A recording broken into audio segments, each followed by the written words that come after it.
Playtime's over. I'm gonna need you to focus. Season 3 of The Mandalorian sees Mando and Grogu traveling the galaxy as they learn the secrets of Mandalore, team up with Bo-Katan, and battle all manner of deadly space monsters.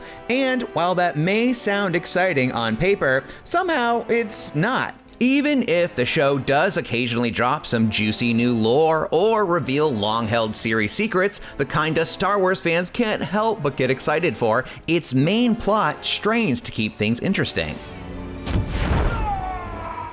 The culprit is the show's lackadaisical approach to its problems, which it tackles with the same pacing as a bantha crossing the Dune Sea. More than anything, The Mandalorian desperately needs a sense of urgency. I need my droid fixed now. Which is why I think you should buy this beauty here. While a lot can be said about the show's clunky plot in Season 3, the most egregious examples of its slowness come from episodes 2 and 4. Both feature a high-stakes situation that is immediately robbed of its excitement due to a bizarre sense of logic.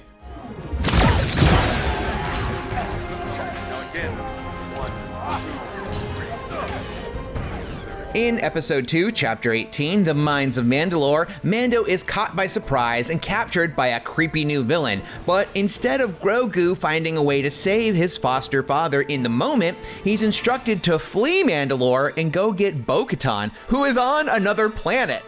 Even if we're being generous by acknowledging that Bo-Katan's home of Kalevala is in the same star system, it would take far too long for Grogu to travel through space to get her and return in time to save his dad. Mando would be dead 10 times over in the time it takes for that trip. And it's not helped by the fact that once Grogu does return with Bo-Katan, they take their sweet time slowly following the same path as if Mando's life isn't in jeopardy.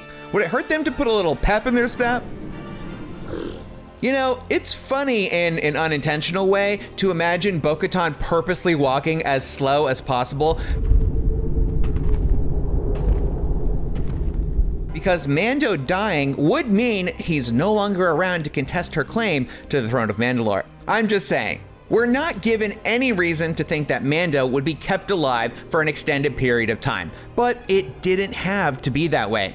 There's actually an easy fix within the episode itself. Just as the rescue party finally arrives, we watch the cyborg stick Mando with a tube to drain his life fluids. Gross. Had that happened right when Mando was captured, it would have at least given us a plausible reason for why Mando would survive that long. He has to be kept alive long enough for all his, tasty juices to be sucked out and turned into a protein shake. His life would still be in jeopardy, but it would have been on an understandably slow ticking clock. Alas, we're given nothing to go on and are left with an episode filled with repetition and devoid of tension. Okay, kid.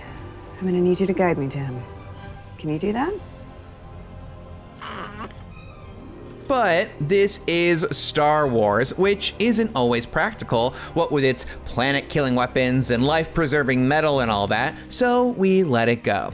After all, they wouldn't do the exact same thing 2 episodes later, would they? Oh, they totally would.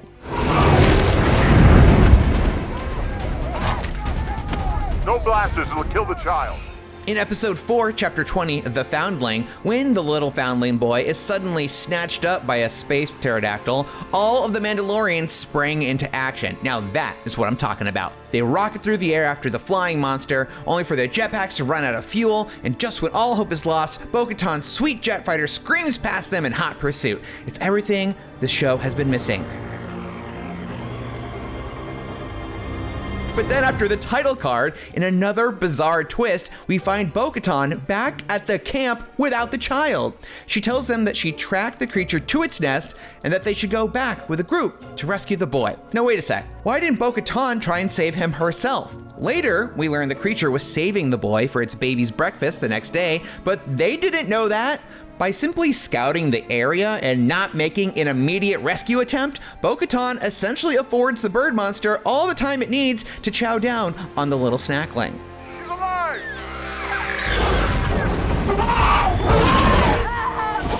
What then follows is a scene where the Mandalorians formulate a plan, and they agree it's the noise of their jetpacks. It's the noise of their jetpacks that would cause the creature to kill the boy, not the fact that they just gave it a full day to eat in peace. Not one person is concerned with the fact that with every passing second, it's more likely the kid will become bird food, if he already hasn't. It feels strange that no one objects to any of this, not even the boy's father. Come on, dude. Ragnar! Ragnar! Everyone just agrees with this plan to plod across the landscape as the hours pass, as if yet another life wasn't hanging in the balance. But okay, let's say I buy into your reasoning. You have to approach on foot to avoid startling the creature, but you have to walk so slow and then for some reason camp out for the night?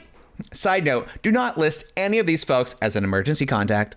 Listen to them. They're dying, R2. Curse my metal body. I wasn't fast enough. It's all my fault. But again, it didn't have to be this way. There could have been some sort of explanation delivered by one of the Mandalorians familiar with these local animals that they only feed their young at sunrise, giving them enough time to make it to the nest and save the boy. But we weren't even given that much. We were just given another instance where a character is put in imminent mortal danger, and then there's no sense of urgency to save them, and then they end up being totally fine. Come on. Are you okay?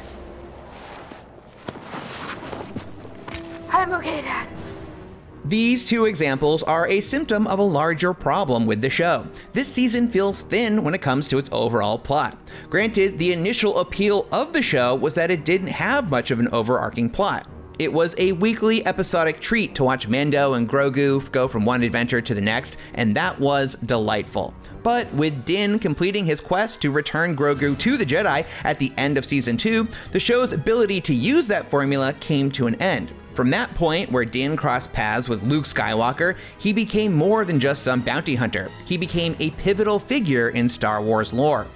Now it seems that The Mandalorian as a show is obligated to be about something bigger and more important. But whatever that is supposed to be, there doesn't seem to be enough of it to support a full season. Take a look at season 3 so far. The big quest Mando was given to redeem himself in episode 1 was resolved by the end of episode 2.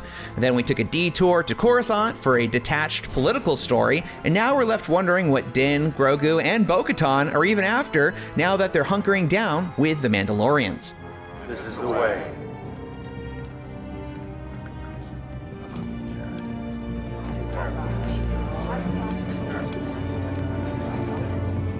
Could it be that there's simply not enough meat on the narrative bone this season, and so moments of danger are stretched to fill out an entire episode's runtime, completely robbing them of all tension in the process? Please say this is not the way. This is the way. This is the way. So those are our thoughts on how The Mandalorian is doing at the halfway point in season 3. Let us know what you think of the season so far in the comments. For more on Mando, keep coming back to IGN.